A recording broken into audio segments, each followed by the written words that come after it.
Hey there! Before we begin, we'd like to take a moment to talk about physical health and why we're starting the new series of Spirit Science here instead of jumping into videos about astral projection or on the dimensions. The simple version is this: we can't get there if we're all sick. See, health is currently a huge topic of concern in the world, and there is really such an abundant need for it.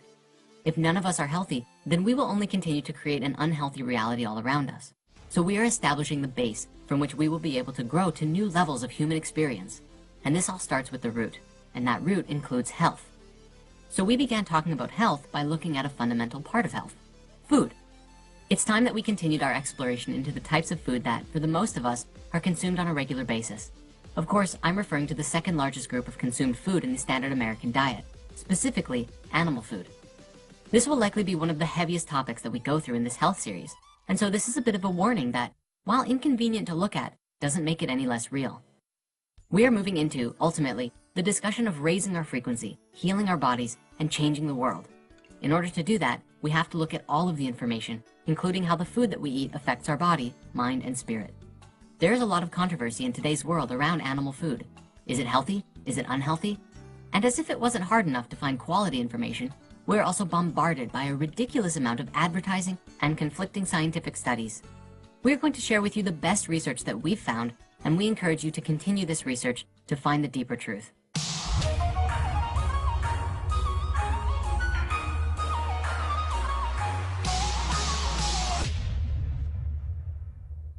Now, before we get too deep into this, we would like to mention the following points. Firstly, we are talking about meat to share the scientific results that have been gathered regarding meat's effect on our health. We are not going to tell you what to or what not to eat, but only show you some information and let you decide for yourself. Second, balance and moderation are extremely important factors to consider when talking about diet and meat. We encourage you to listen to your own body, and if you are feeling unhealthy as a result of your current diet, we invite you to look at yourself and see if changing what you eat has an effect. Spoiler alert, it will. And finally, we're discussing this information to bring awareness and love into such a critical part of human life: our food. Therefore, knowing how to make healthy decisions and take healthy actions is of the utmost importance. We just had to talk about it. Meat is a very large topic. Beyond the different types of meat and meat products, there's also the discussion of the studies linking meat and disease, the massive conversation concerning the agricultural industry, and of course, if it's even morally or spiritually ethical to eat meat in the first place. Today, we are focusing specifically just on the meat itself and the research surrounding it, and we intend to return to go deeper to those other topics in the future. Historically, humans have been eating meat since before recorded history as a mechanism for survival, and we did so seemingly without any problems. So how can something that we have been doing for so long suddenly be so deadly to us? And then why is it that we still keep wanting more? So let's look at the types of meats out there, shall we? When talking about meat today, generally it is split up into 4 different categories, being processed meats, red meats, white meats, and organic meats. Now, processed meats are by far the most dangerous for your health, as many factories will take scraps or other undesirable parts of different kinds of animals, throw them together into a blender, add lots of preservatives, salts, and other additives, wrap them up all fancy-like, and sell it to you as food. Processed meats include your sausages like pepperoni and other common products like hot dogs. It's worth mentioning off the bat that the World Health Organization and the International Agency for Research on Cancer, among other scientific institutions, have officially classified processed meat as a carcinogen, which means it is confirmed to cause cancer. This is based on over 800 studies as of 2015. Red meats are red and come from mammals, including but not limited to lamb, beef, pork, and others. A common source of red meat are dairy cattle, which are no longer producing their milk quotas and are sent to slaughter, as well as the majority of the bulls that are born and raised. Red meats are often considered very nutrient-rich, but also contain high amounts of saturated fats. The next section of meats are the white meats. These are the meats that, simply enough, change color to a whitish color when cooked and often even appear white while raw. These meats come from many birds like chicken and turkey, and also include some fish too. White meats are often considered by the general public to be more healthy for you than red meats, as they usually contain less fat and are a leaner source of protein. The last category of meats are your organic meats. These are animals that have been naturally fed and raised without the use of growth drugs or hormones injected into them. The organic label, at least as far as beef goes, also sometimes comes with a grass-fed sticker. This means that the cow was fed its natural source of food, grass, rather than grains, which is what the majority of mass cattle farms feed their cows. If you are going to eat beef regardless, ideally this is the kind of meat that you want to get. However, it's very important to make the effort to really find out what the practices are like from the companies that you're buying from. One common discussion in the case for animal-based diets is that people like the Inuit or the Maasai have eaten lots of meat as a staple in their diet for hundreds, if not thousands of years, significantly more than the average Westerner, but yet still remain in excellent health. We have found that there is a huge difference between natural meat from an animal found in nature versus meat that has been processed or grown in a factory farm. Further, the lifestyle of the Inuit and Maasai people is a very active one, with lots of physical exercise, traveling, and even building snow houses to stay alive. In comparison to the average first world lifestyle, we do not nearly exert the same physical activity as they do. And so if our body isn't going to use it, it's going to store it. This is a big part of our research on animal foods because we eat far more meat than what our bodies are physically utilizing, which is one of several problems. However, beyond that, it seems as though that many new studies are now pointing to the notion that meat in general was never something we were supposed to eat in excess, and that we might even not need it at all. The myth that you have to get protein from animals is just that, a myth. And while certain blood types do appear to require animal protein where others do not, even for those blood types, they do not require it to the point of excess. And just in case you need some more convincing, here are several plant foods that contain very potent amounts of protein. Edamame, hemp seeds, quinoa, spirulina, tempeh, nutritional yeast, tofu, lentils, black beans, lima beans, peanuts, wild rice, chickpeas, almonds, chia seeds, steel-cut oats, cashews, pumpkin seeds, potatoes, spinach, corn, avocados, broccoli, and Brussels sprouts. And while we're on the topic of dispelling myths, this idea, do you know what a vegan is? Yeah, so they don't get muscles like this, is also a little silly. There are several very prominent athletes, including famous bodybuilders, UFC fighters, and bikers who consume zero animal food and are a picture of perfect health. And these are the ones who are very public about their diet, and hundreds if not thousands more who you can read about just by Googling it. Now, here's where things get interesting. There are a large number of doctors and scientific studies now coming forward with research showing tremendous links between meat and some of our most serious diseases. Dr. Rashmi Sinha, PhD, is one such doctor who has correlated a lot of this data in a study she wrote with the National Cancer Institute.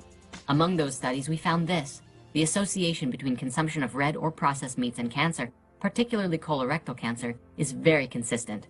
The research continues. In 2007, a systemic review of scientific studies led the World Cancer Research Fund and the American Institute for Cancer Research to conclude that red or processed meats are convincing or probable sources of some cancers, with specific links to lung, esophageal, stomach, pancreatic, and endometrial cancers, and of course, colorectal cancer. Due to the heavy amounts of saturated fats, meats have also been heavily linked to type 2 diabetes. In addition to that, processed meats also contain preservatives such as nitrosamines, which are toxic to the pancreatic cells that produce insulin, and so diabetes risk is even higher for those who eat a lot of processed meats. But it's not just red meat. A major 2006 study of 135,000 people found that those who frequently ate grilled skinless chicken had a staggering 52% higher risk of bladder cancer than people who never ate it at all. In addition to cancer risks, white meat is also linked to clogged arteries, osteoporosis, and diabetes just by the animal protein alone.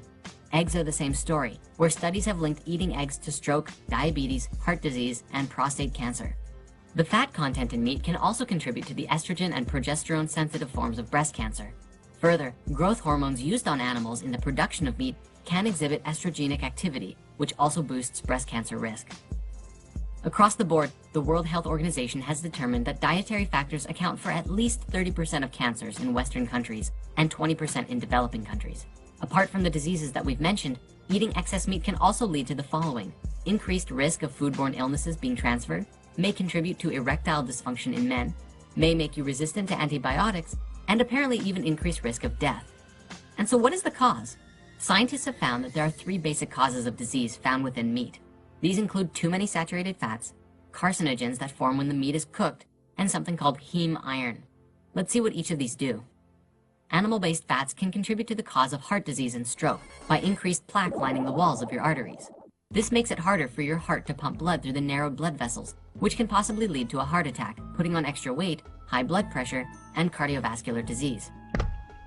When meat is cooked at high temperatures, carcinogenic chemicals called heterocyclic amines are created that may increase the risk of breast, colon, lung, pancreatic, and prostate cancer. Risky cooking methods don't just include barbecuing, frying, and grilling though. Even just baking will lead to significant production of these cancer-causing compounds. The iron in meat is contained in a protein called heme, which can easily undergo a chemical change in your stomach to form carcinogenic N-nitroso compounds, which are associated with colorectal cancer.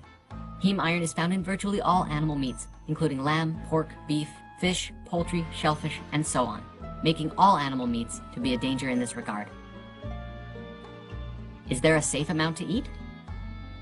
As we're waking up to the truth of our ways, many of us will begin trying to make continuous improvements to our diets. In doing so, we should take a look at some of these institutions' research and what they say is the right amount of meat to eat, if any. These scientists who do recommend eating meat often recommend between 50 and 70 grams per day, or no more than 500 grams per week, which is about the equivalent of 3 burgers. There are also an increasing number of scientists, nutritionists, and doctors who are beginning to suggest that maybe we just shouldn't be eating meat at all. And really, while many will suggest the under 50 to 70 grams per day diet, there are also studies which show that 50 grams or more per day is linked with an increased risk of cancer and other forms of disease.